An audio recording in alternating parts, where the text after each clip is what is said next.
Alright, Grace, it's time for bed. Oh, I can't forget a teddy bear. Daddy, tell me a story. Another one? You just heard a story last night. You're supposed to tell me a story every night. Oh, that's the rule, huh? Yep.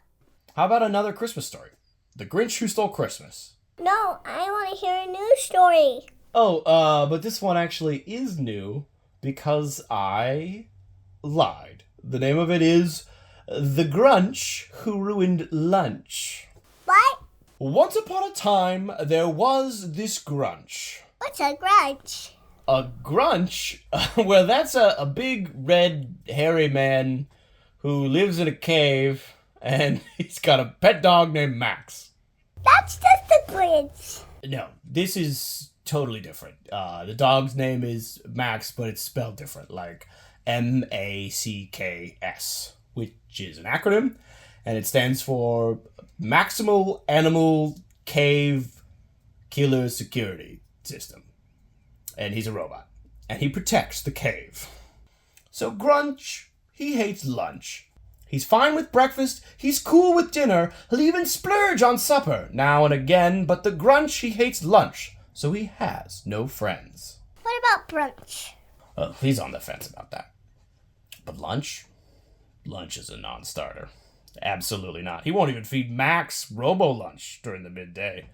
If you're eating around noon and it's something like main course, side dish, maybe a drink, absolutely not. Anything between 12:45, he's going to lose it.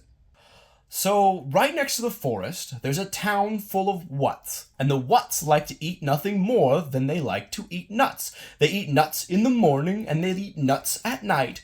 But in the middle of the day, a full meal is just right. So they eat like a more substantial thing. Like a full lunch is what I'm getting at.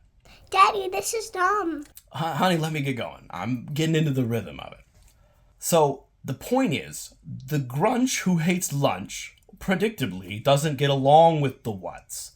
And one day, a bunch of these Whatts are going into the forest, and they're going in there for lunch. Not knowing the Grunch who hates lunch has had Max put a security system, a web of lunch-detecting lasers in the underbrush. And the alarm for those lasers start going off. And the Grunch is like, what time is it? 11:58? Not happening. Not today. So the Grunch has a hunch, a terrible, wonderful hunch, on how to ruin the What's lunch. Through a series of elaborate contraptions. Oh, and set to an extremely catchy theme song that I will not be doing. And he goes and totally ruins their food.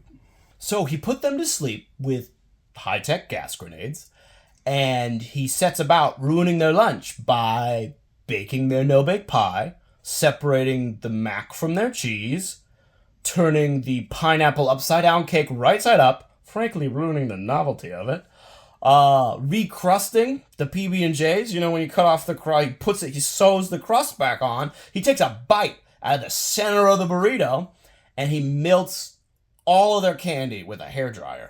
How could you eat that? They can't. That's the point. What are they going to do? Lick it off the ground? Gross. Satisfied with his work, being a lunchy jerk, the Grunch returned to his cave, expecting to hear the moans and sighs of the Whatts, who've had nothing to eat for lunch. But as they listened ever so intently, he did not hear the sounds of those whose mac had been de-cheesed, or the grumble of an empty stomach, or the cries of those trying to slurp candy from the floor. He just heard happy, satiated lunching sounds, like burps and laughter and chewing, maybe. Yeah.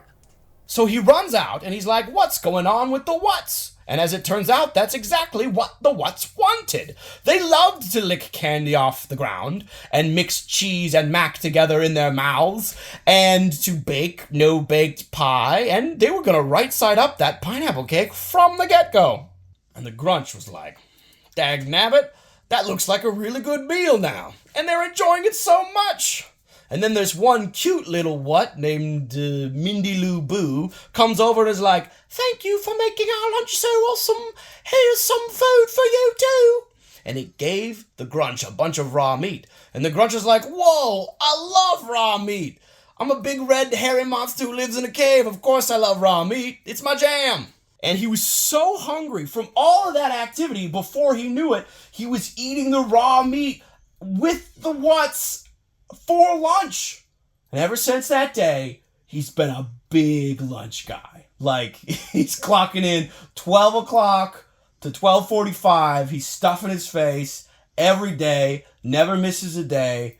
And so really, that means that the moral of the story, if you think about it, is that even if you're a big, gross, hairy jerk, you could still be forgiven. And even if you could let yourself, you could still get invited to... Oh, you're asleep. You've passed out. I mean, that's the point of this story thing, is to get you to pass out. But one of these days, it'd be great if you could let me, land the plane and really finish out strong with the moral. But that's okay. I love you. Good night, Grace.